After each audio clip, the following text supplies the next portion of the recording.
Student, मैं ओमवीर सिंह आपका triple C family में स्वागत करते हैं और मैं फिर आपके बीच में आया हूं। और आज मैं जो आया हूं तो इस चैप्टर को तो जो चैप्टर हम लोग पढ़ा रहे थे उस चैप्टर का एंड कर दिया जाएगा। उसके बाद फिर हम लोग अगले चैप्टर की तरफ बढ़ेंगे। बस धैर्यता के साथ जो है मेरे साथ बने रहिए।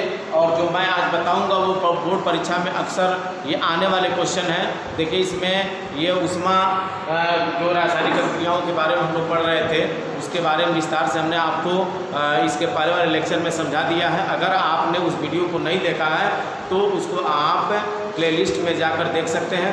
अलग अलग कक्षा के हिसाब से हमने उसको व्यवस्थित कर दिया है। कक्षा 10, कक्षा 11, कक्षा 12 वो अलग अलग आपको वीडियो जो है जो भी पार्ट आपको चाहिएगा वो मिल जाएगा। ठीक है, आज हम जो इम्पॉर्टेंट चीज़ पढ़ना है हमको ऊष्माक्षेपी अभिक्रिया क्या होता है और इसी में पढ़ना है हमको ऊष्माशोषी अभिक्रिया।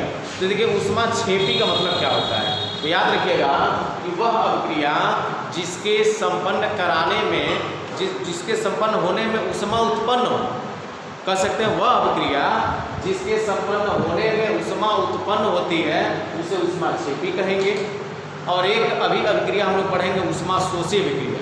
तो याद रखिएगा वह अभिक्रिया जिसके संपन्न होने में ऊष्मा की आवश्यकता हो, यानी कहने मतलब यह है कि ऐसी अभिक्रिया जिसके संपन्न होने में ऊष्मा उत्पन्न हो तो उसे ऊष्माक्षेपी कहेंगे। और ऐसी अभिक्रिया जिसको संपन्न कराने में ऊष्मा की आवश्यकता हो पड़े उस अभिक्रिया को हम क्या कहेंगे, ऊष्माशोषी। यानी शोषी का मतलब जिसमें शोषण हो और क्षेपी का मतलब क्या, जिसमें उत्पन्न हो। ठीक है, जैसे कार्बन प्लस ऑक्सीजन, कार्बन और ऑक्सीजन संयोग करते हैं तो कार्बन डाइऑक्साइड बनता है और साथ ही साथ 94.3 किलो कैलोरी ऊष्मा भी उत्पन्न होती है। जब भी कहीं कार्बन को ऑक्सीजन के साथ संयोग कराएंगे तो कार्बन डाइऑक्साइड उत्पन्न होता है और साथ ही साथ 94.3 किलो कैलोरी ऊष्मा भी उत्पन्न होती है। इसी तरह से नाइट्रोजन और हाइड्रोजन को जब संयोग कराते हैं तो उसके फलस्वरूप अमोनिया गैस बनती है और साथ ही साथ 24.3 किलो कैलोरी जो ऊष्मा उत्पन्न होती है। तो ये इसमें क्या हो रहा है, ऊष्मा उत्पन्न हो रही है, संपन्न जो हो रही है तो यूँ ऊष्मा उत्पन्न हो रही है। ठीक है, तो ऐसी अभिक्रिया को हम क्या कहेंगे, ऊष्माक्षेपी। और ऊष्माशोषी अभिक्रिया का मतलब क्या होगा, ऐसी अभिक्रिया जिसको संपन्न कराने में ऊष्मा की आवश्यकता पड़े। जैसे अगर मान लीजिए हम व्यवहारिक में आ सकते हैं, जैसे हम चावल बनाते हैं या दाल बनाते हैं तो सबसे पहले हम क्या करते हैं, उसको पतीली में या कुकर में रखने के बाद उसको पानी वगैरह डालकर क्या करते हैं, उसको ऊष्मा हम देते हैं। जब ऊष्मा देते हैं तो चावल भात में चेंज हो जाता है। ठीक है, जो भी हम बनाना चाहते हैं उसको हम बना लेते हैं। तो कहने मतलब यह है कि इसमें ऊष्मा लग रही है। तो ऐसी अभिक्रिया जिसको संपन्न कराने में ऊष्मा की आवश्यकता पड़े तो उसे ऊष्माशोषी कहेंगे। और ऐसी अभिक्रिया जिसके संपन्न होने में ऊष्मा उत्पन्न हो उसे हम क्या कहेंगे, ऊष्माक्षेपी अभिक्रिया। परिभाषा लिख सकते हैं, ऐसी अभिक्रिया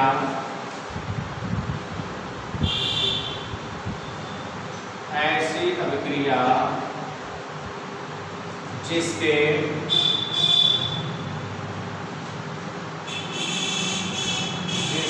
संपन्न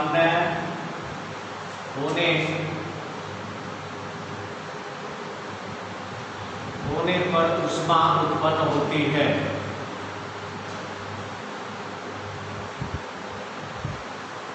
ऊष्मा उत्पन्न होती है।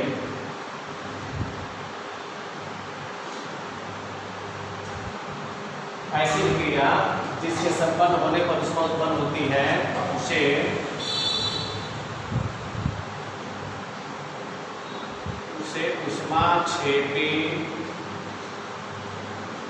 ऊष्माक्षेपी अभिक्रिया कहते हैं।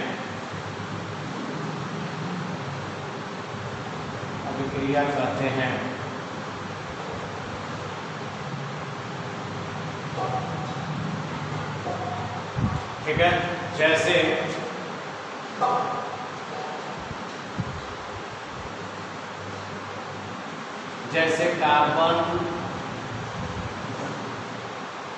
कार्बन को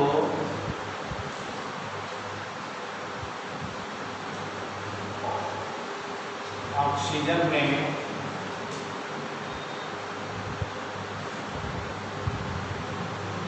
जलाने पर कार्बन डाइऑक्साइड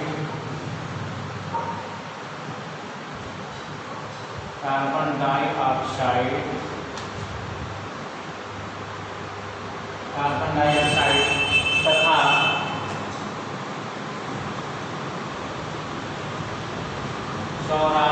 24.3 किलो कैलोरी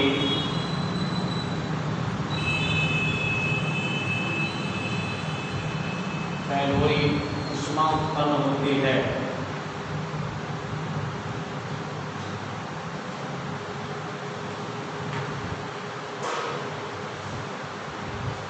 ध्यान दीजिएगा कि कार्बन को ऑक्सीजन में जलाने पर कार्बन डाइऑक्साइड तथा 94.3 किलो कैलोरी ऊष्मा उत्पन्न होती है। जलाने कार्बन डाइऑक्साइड बनता है।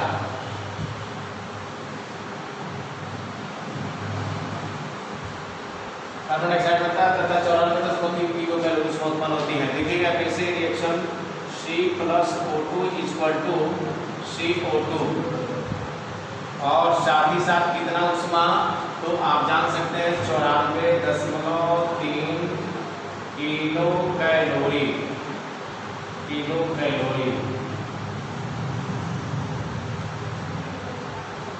एक एग्जाम्पल और हम दे सकते हैं, ये पहला एग्जाम्पल है। दूसरा दे रहे हैं कि हाइड्रोजन तथा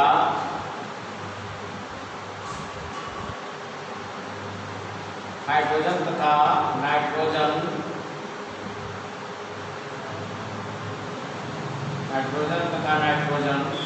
संयोग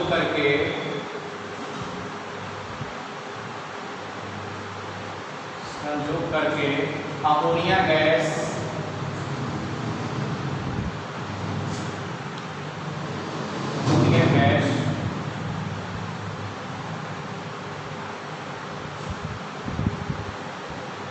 बनाते हैं तथा 24.3 किलो कैलोरी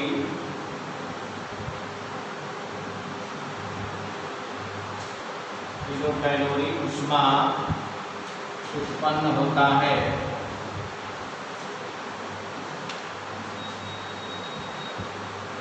ध्यान दीजिएगा, तो कहना मतलब हाइड्रोजन और आप नाइट्रोजन का संयोग करिए H2 + N2 = ये वैसे तो ये उत्क्रमणीय विक्रिया है, ये भी याद रखिएगा। H2 + N2 यहाँ से उत्क्रमणीय विक्रिया का चिन्ह भी बना सकते हैं आप 2NH3 अमोनिया गैस। और देखिए तो 2 हाइड्रोजन है ना, तो यहाँ 3 से पूरा कर देंगे, 3 2 6 हाइड्रोजन है यहाँ, 2 6 हो जाएगा, 2 हाइड्रोजन 2 नाइट्रोजन और प्लस कितना कैलोरी ऊष्मा 24.3 किलो कैलोरी।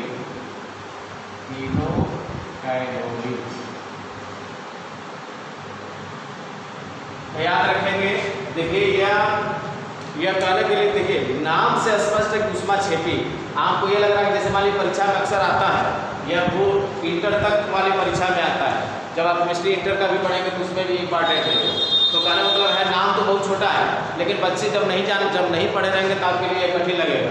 अब बताइए छेद तो मतलब क्या होगा, यानी ऊष्मा उत्पन्न हो, यानी आप कह सकते हैं अपने भाषा में कि ऐसी विक्रिया जिसके संपन्न होने पर ऊष्मा क्या हो, उत्पन्न हो, ऐसी विक्रिया को हम क्या कहेंगे, ऊष्मा छेपी। और एक अभी विक्रिया हम लिखवाएंगे ऊष्मा शोषी।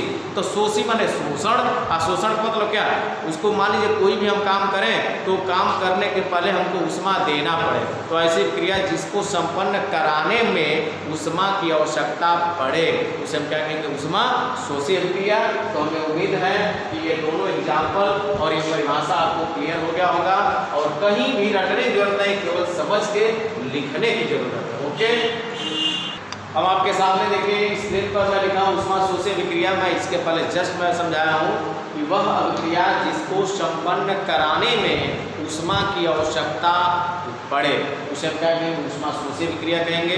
जैसे मान लीजिए जब चावल को हम बनाते हैं तो जब उसमें ऊष्मा हम देते हैं तो चावल किस में चेंज हो जाता है, भात में चेंज हो जाता है। या वैसे तो भात जो है देहात का शब्द है, जिसको भात कहना थोड़ा सा अजीब लगता है, लेकिन लोग जो है चावल ही इस्तेमाल करते हैं। भाई खाने में क्या है, भाई चावल है, भाई चावल मांगते हैं, ठीक है। तो ये याद रखिएगा ऊष्मा शोषी विक्रिया क्या होती है कि ऐसी क्रिया जिसको संपन्न कराने में ऊष्मा की आवश्यकता पड़े, तो लिखेंगे ऐसी अभिक्रिया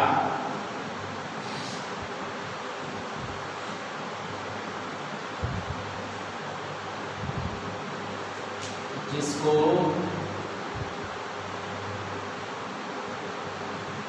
संपन्न कराने में बनाने में ऊष्मा की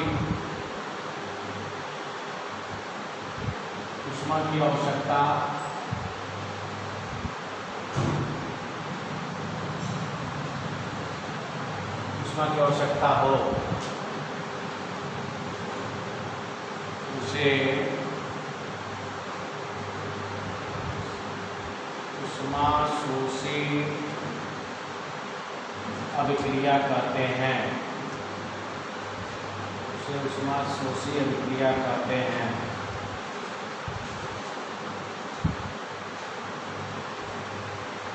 जैसे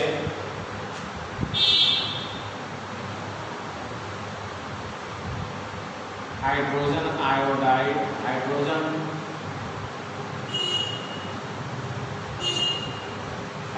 तथा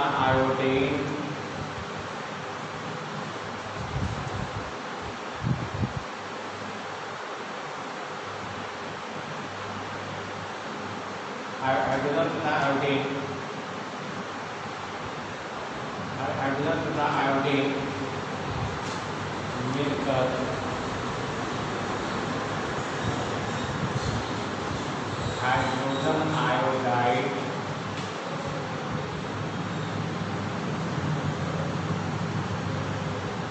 हाइड्रोजन आयोडाइड बनाते हैं।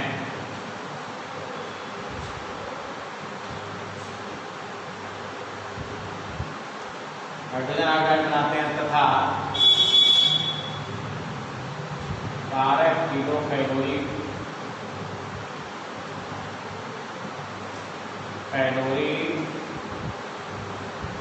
ऊष्मा की आवश्यकता पड़ती है।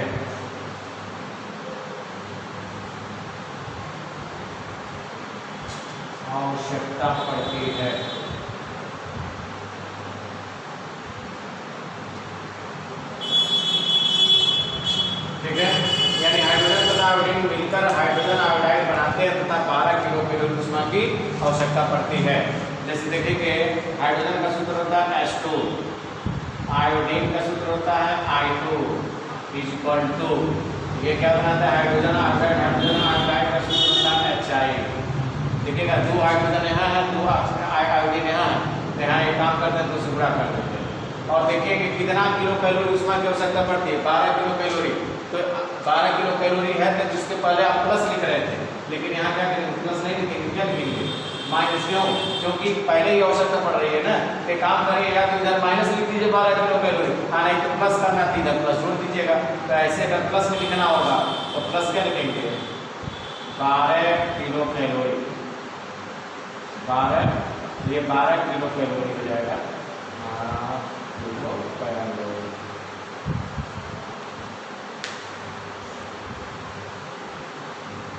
ठीक है, 12 किलो कैलोरी। यानी कहने मतलब यह है, जब हाइड्रोजन और हाइड्रोजन परस्पर संयोग करते हैं तो इनको संयोग करने के लिए आपको क्या करना पड़ेगा, 12 किलो कैलोरी ऊष्मा देना पड़ेगा, तब जाके ये हाइड्रोजन आयोडाइड बनता है। ठीक है, ये हाइड्रोजन आयोडाइड का सूत्र है, हाइड्रोजन आयोडाइड।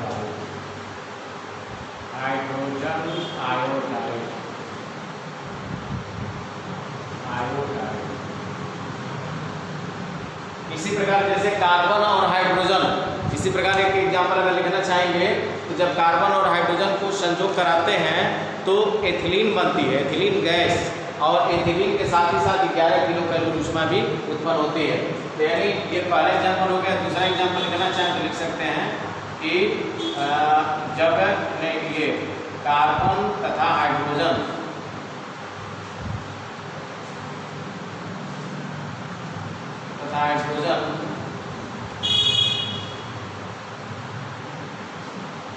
संयोग करके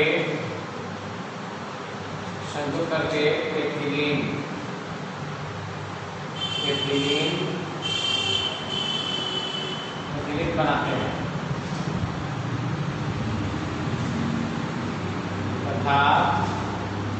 बनाते हैं तथा 11 किलो कैलोरी ऊष्मा की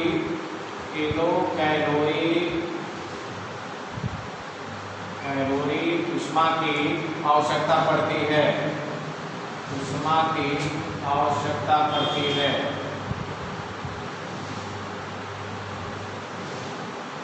आवश्यकता पड़ती है। ध्यान दीजिएगा कि कार्बन तथा हाइड्रोजन संजो करके एथिलीन बनाते हैं। एथिलीन गैस होता है और 11 किलो कैलोरी ऊष्मा की आवश्यकता पड़ती है इसको संपन्न कराने में। तो कार्बन प्लस हाइड्रोजन यानी H2 is equal to ethylene का सूत्र होता है C2H4। क्या होता है? C2H4। तो क्या करिए, यहाँ तो 2 से गुणा कर दीजिए, यहाँ 2 से गुणा कर दीजिए। ये कार्बन हो गए हैं, ये हाइड्रोजन हो गए हैं। और चूंकि देखिए कितने कैलोरी ऊष्मा की आवश्यकता पड़ी? 12। तो या तो 11 प्लस यहाँ लिखिए, नहीं तो अगर उधर लिखना होगा क्या लिखिए? माइनस। तो -11 लिख दे रहे हैं, -11 किलो कैलोरी।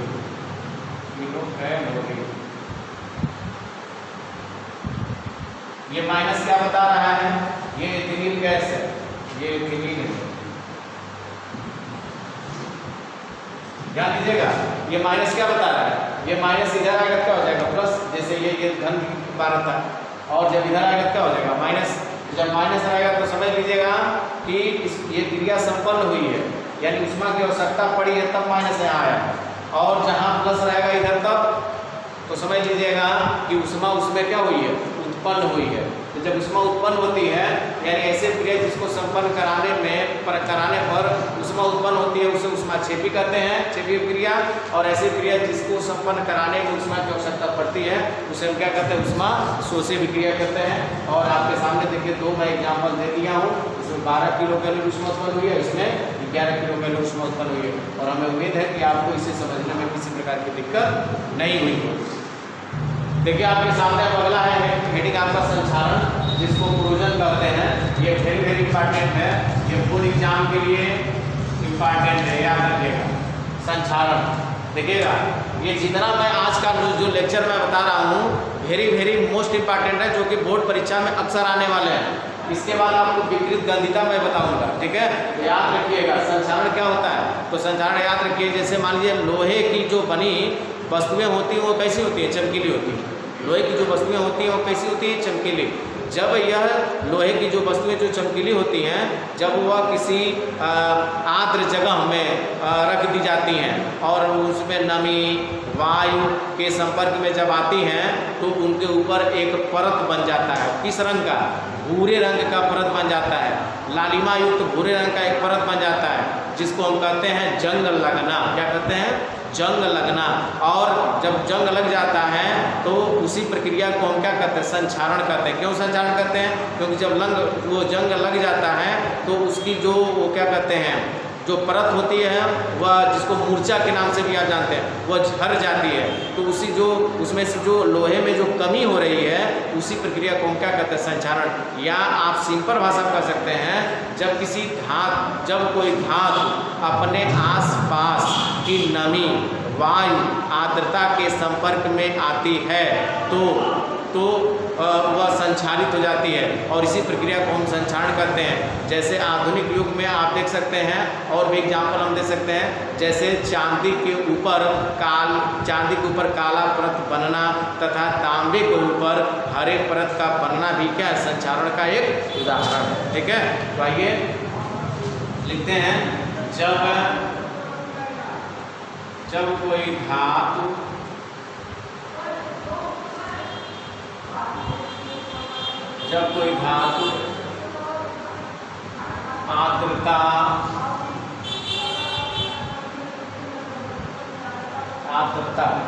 आर्द्रता वायु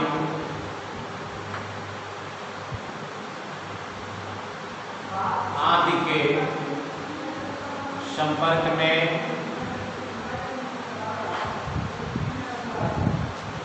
में आती है। जब कोई धातु आर्द्रता अपने आसपास भी लिख सकते हैं, जब कोई धातु अपने आसपास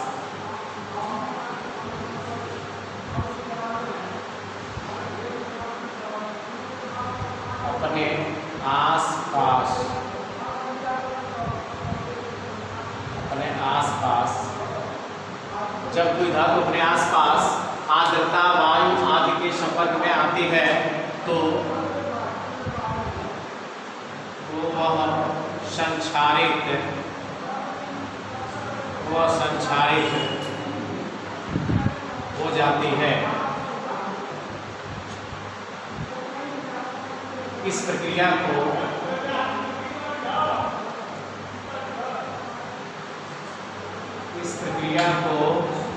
संक्षारण कहते हैं।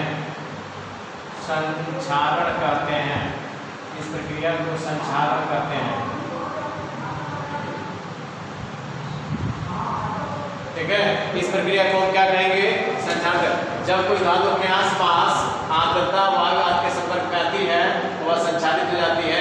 इस प्रक्रिया को संक्षारण कहते हैं। जैसे चांदी के ऊपर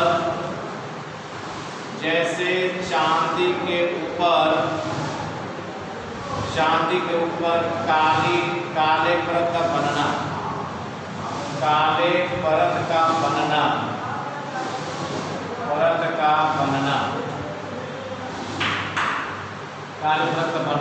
ठीक है, पहला एग्जाम्पल चांदी के ऊपर काले परत का बनना तथा और लिख सकते हैं तांबे के ऊपर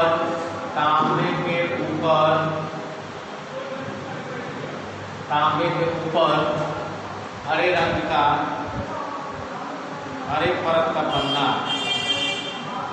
परत का बनना संक्षारण के उदाहरण है।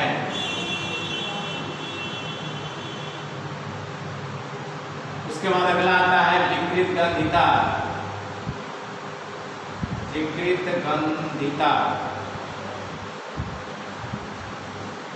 देखिएगा, ये भी इम्पॉर्टेंट है।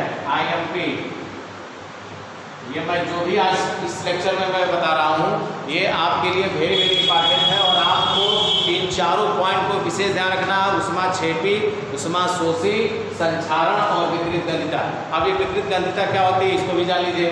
आप देखे होंगे जो तैलीय पदार्थ होते हैं जो तेल में बने होते हैं, जैसे चिप्स होगा या जो नमकीन होगा, ये जो तैलीय पदार्थ होते हैं इनको क्या करते हैं लोग, अधिक समय तक उनको रखना होता है। तो इसलिए उनको अधिक समय तक रखने के लिए क्या करते हैं कि उनको ऐसे पात्र में रखा जाता है जिससे कि उसमें की वायु को बाहर करके उसमें नाइट्रोजन गैस भर दी जाती है, जिससे वो जो है उनकी विकृत गंधिता जो है बची रहे। ठीक है, तो कहने मतलब है जब कोई तैलीय पदार्थ या तेल में जो भुजा हुआ जो पदार्थ होता है उसको अब अधिक समय तक आप रख दें तो उसके गंध में क्या होती है, परिवर्तन आ जाती है। उसके गंध के परिवर्तन को बचाने के लिए या उसको सुरक्षित रखने के लिए उसको क्या करते हैं, ऐसे पात्र में रखते हैं और पात्र में रखते हैं जिसमें वायु नहीं होती है और उस पात्र में रखने के बाद उस पैकेट में जो है नाइट्रोजन गैस भर दी जाती है, जिससे उसकी विकृत गंधिता जो है जिससे उसकी जो गंध होती है वह गंध उसी प्रकार बरकरार है। जैसे चिप्स वगैरह हम खाते हैं 2-2 महीने 3-3 महीने 4-4 महीने रखे रहते हैं और जब उसको खोलते हैं तो उसका स्वाद उसी प्रकार का मिलता है। तो उसका मुख्य कारण क्या होता है, ये नाइट्रोजन गैस का भरना। ठीक है, तो इस तरह से अगला हम जो लिख दे रहे हैं कि विकृत गंधिता क्या है कि तैलीय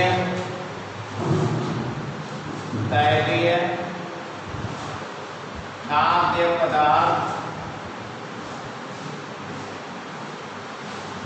पदार्थ को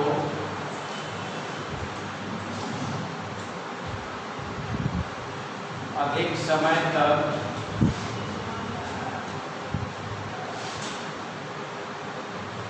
जब रख देते हैं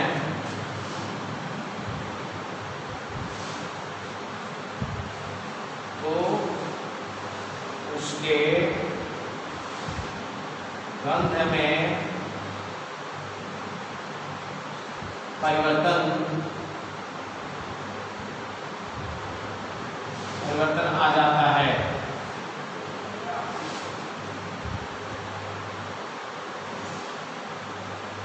इसे विकृत गंधिता कहते हैं।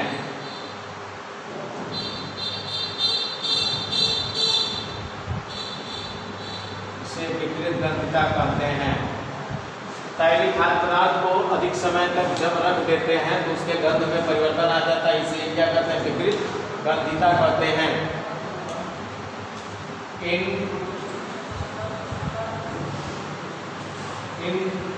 खाद्य पदार्थों को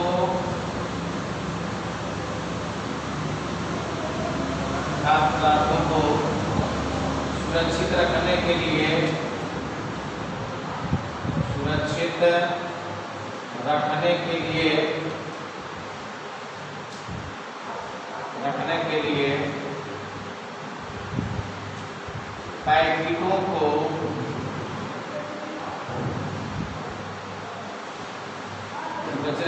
पैकेटों को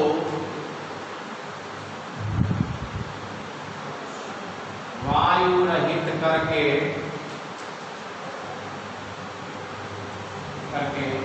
नाइट्रोजन गैस भर दी जाती है।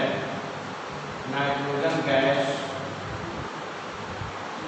भर दी जाती है।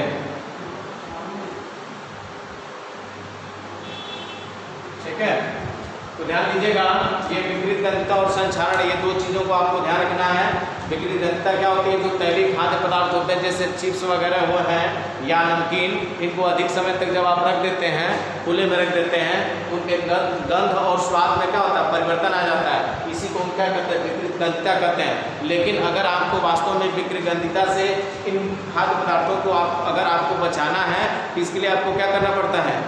इन खाद्य पदार्थों को ऐसे पैकेटों में भरते हैं जो वायु रहित होता है, इसे यानी उन पैकेटों में से वायु को निकाल कर और उसमें कौन सी गैस भर दी जाती है? नाइट्रोजन गैस भर दी जाती है, जिससे ये जो तैलीय खाद्य पदार्थ होते हैं वो खराब नहीं होते हैं और अधिक समय तक बने रहते हैं। इसीलिए देखे होंगे जो भी चिप्स वगैरह होते हैं उनके जो पैकेट होते हैं उसमें मात्रा तो कम ही रहता है, लेकिन वो पूरा भरा रहता है। जैसे आपको लगेगा कि बहुत ज़्यादा मटेरियल, जबकि उसमें ऐसा होता नहीं है। वही नाइट्रोजन गैस ही उसमें भरा होता है और उस नाइट्रोजन गैस का ही देन है कि ये जो खाद्य पदार्थ है, जो तैलीय खाद्य पदार्थ है, तैलीय खाद्य पदार्थ मतलब जो तेल में तले हुए हों, ऐसे खाद्य पदार्थ जो तेल में तले हों उन्हें हम क्या कहते हैं? तैलीय खाद्य पदार्थ। और उन्हीं इस नाइट्रोजन गैस के कारण ही वो तैलीय खाद्य पदार्थ सुरक्षित रहते हैं और हमें उनके स्वाद में कोई परिवर्तन नहीं आता। लेकिन अगर वही पैकेट अगर कहीं से सुराख हो जाए तो उसमें जब वायु घुस जाती है तो उसके स्वाद में क्या होता है? तुरंत परिवर्तन आ जाता है। तो हमें उम्मीद आई हो जो भी आज आपको बताया गया है वो अच्छे से समझ में आया होगा और इम्पॉर्टेंट चीज़ मैं बताया हूँ। मेरा काम यह है, देखिए मेरा काम यह है कि रटवाना नहीं है। मैं प्रयास करूंगा कि आपको अधिक से अधिक यही मैं समझा दूं ताकि आपको रटना ना पड़े, केवल घर पर जाकर एक बार समझ लें। ठीक है, और फिर वास्तव में अगर आप ध्यान से सुने होंगे और देखे होंगे तो आपको एकदम मेरा वादा है कि आपको रटना नहीं पड़ेगा, केवल सुन के ही लगभग पॉइंट आपको याद हो गए होंगे। ठीक है, तो मेरा प्रयास आप लोगों के लिए अच्छा जो है वीडियो बनाना, और आपका प्रयास ये होना चाहिए कि अगर वीडियो पसंद आता है तो लाइक कर दीजिएगा, कमेंट कर दीजिएगा, शेयर कर दीजिएगा, और अगर चैनल को सब्सक्राइब नहीं किया है तो चैनल को सब्सक्राइब भी कर दीजिएगा। Thank you.